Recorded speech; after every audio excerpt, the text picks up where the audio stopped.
Seattle is a seaport city on the west coast of the United States, popular for its amazing outdoor lifestyle and of course, Starbucks. However, a detective's blood runs cold when he gets a call about a monstrous murder that has happened well within the city walls. The case gets worse when the detective realizes that this brutal murderer might not be the only one he will cross paths with.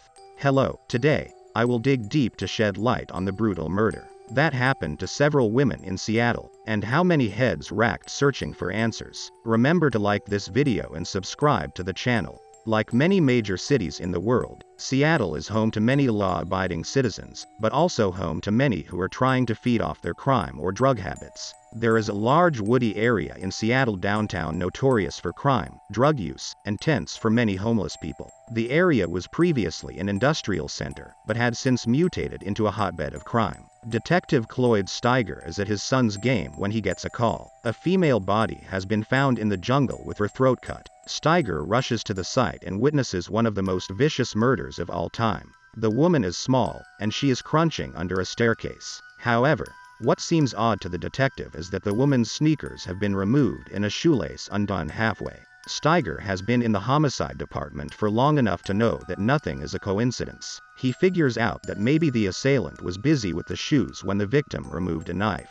Consequently, the assailant goes into a frenzy and stabs the woman repeatedly. At this point, Steiger suspects that it must have been a drug exchange gone wrong. He also sees that the woman has 2 pants on, meaning that she is homeless. Luckily for the detective, there is a witness who found the body and is patiently waiting at the back of a police van. He has blood stains on his shirt, making Steiger claim him as suspect number 1. Steiger takes the man, William, into the interrogation office. He asks William a few questions about what led to discovering the body. William explains that he was looking for a place to sleep when he found the woman crouching by the stairwell. He calls up to her to wake up, but she doesn't move. William walks toward the woman only to find a pool of blood around her. He is horrified, and so he rushes to the nearest halfway house and reports the murder. Steiger asks William whether some of the woman's blood is on his shirt, and William responds coolly that there is no way that can be. He had gotten into a fight with another homeless man and the fight was bloody.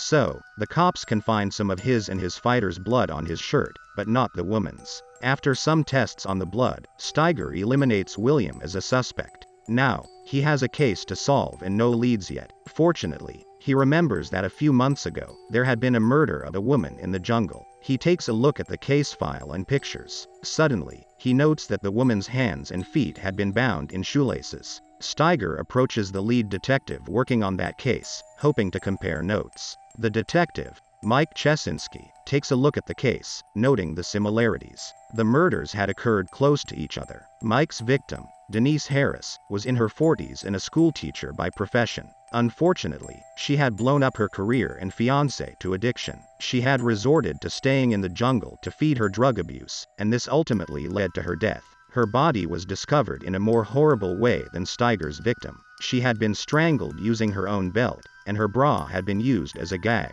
She had also been dragged a few yards to where she was found. Mike remembers that Denise's body was near a camp yard and that there was a beer can impaled on the tree. Now, Steiger is not yet convinced that the 2 cases are connected, so he decides to dig deeper. He finds out that his victim is called Olivia Smith. She was turning 28 years old and had a rap sheet of drug abuse, prostitution, and petty theft. This is also why she ends up in the jungle. She had died of exsanguination from a deep cut on her neck. Seeing that Olivia also had stab wounds on her body and behind makes Steiger believe that the murder had turned from a simple act of pleasure to anger. Steiger sees a tattoo on Olivia's hand saying, Taylor. Steiger visits Olivia's family to tell them the news. While the family is not surprised that Olivia had been killed, they are still devastated. Steiger also learns that Olivia had been dating a man called Taylor. Taylor was an abusive man who had threatened to stab and kill Olivia after she had placed a restraining order on him.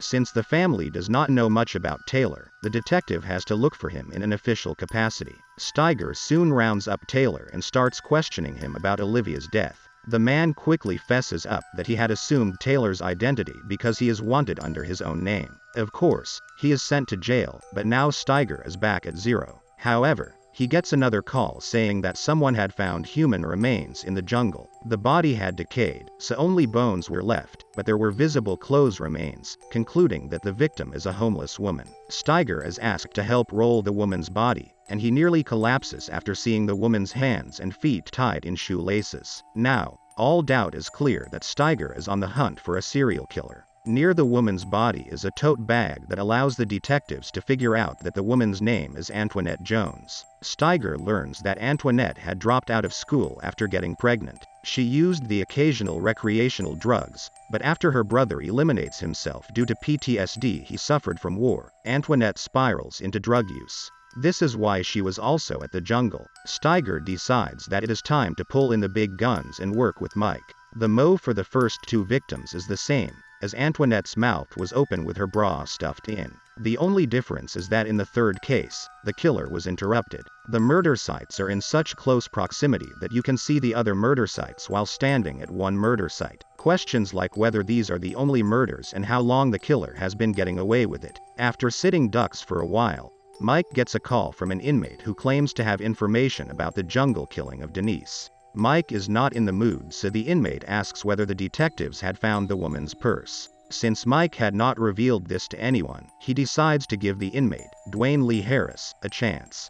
Dewayne goes by his moniker, Chilly Willy. Dewayne explains that he had been with the killer when he killed Denise. The detectives ask Dewayne if he can take them to the spot of Denise's murder. To their amazement and shock, Dewayne takes them to the exact spot. He also mentions that he had hit his head on a beer can, the same one Mike had found impaled on the tree. Dewayne mentions that his friend, Mike Smith, is the killer. The detectives do not believe him, as Mike Smith sounds like a made-up name. However, they decide to show Dewayne pictures of all Mike Smiths arrested, but Dewayne identifies no one. The detectives decide to leave Dewayne alone since they cannot believe him. One time, the detectives are requested to pick up a 16-year-old girl who had witnessed a murder that another detective is investigating. The detectives pick up the girl and start advising her to quit wasting her life. As they talk, one detective asks the girl whether anything scary has ever happened to her. The girl mentions that this guy had picked her up, stripped her naked, and tried to tie her up with her own shoelaces. Steiger nearly crashes his car. What are the odds that the same serial killer they have been looking for is the same man that nearly assaulted this random girl they picked up? Steiger asks the girl if she remembers the man's name, and the girl goes like, Chilly Willy. Now that the cat is out of the bag, the detectives go back to interrogate Dewayne Lee Harris. Dewayne is smoking while sipping a cappuccino as he starts talking about the different cases. Dewayne refuses his right to a lawyer and starts confessing. Antoinette was the first victim, and she had ripped him off his drug money. Dewayne approaches her and proposes that they take a walk. He leads her to his playground and asks her if she knows who he is. When Antoinette doesn't know him, he punches her. He starts strangulating her. Antoinette begs him to spare her as she has little kids, but Dewayne tells her to shut up as it is her time to go. Dewayne's second victim, Denise, was not someone he had ever interacted with before. He entices her with a bag of cocaine and leads her to his playground. This is a place where no one can hear the girls scream. He attacks and kills the girl, assaults her, and leaves her body tied up in shoelaces. Olivia's death was premeditated. Dewayne had interacted with Olivia as they were in the same party circles. He lures her out and takes her to the stairwell. Dewayne attacks Olivia, but she has a knife, so as he is getting her laces, she stabs him. Dewayne is angered by this, so he grabs the knife from Olivia and stabs her multiple times. Steiger concludes that Dewayne is a psychopath who thinks that only he can hurt people. In 1998, Dewayne Lee Harris was charged with 3 counts of first-degree murder and 1 count of first-degree attempted murder. He was sentenced to 94 years to the state penitentiary, where he remains to date. That has been the case of the man who killed women just because he could, and this case closed. Our thoughts and prayers go to those who suffered under the hands of this particular man. If you want to watch more true crime documentaries, then click any video of them. And don't forget to like this video and subscribe for great content and enjoy more. See you soon.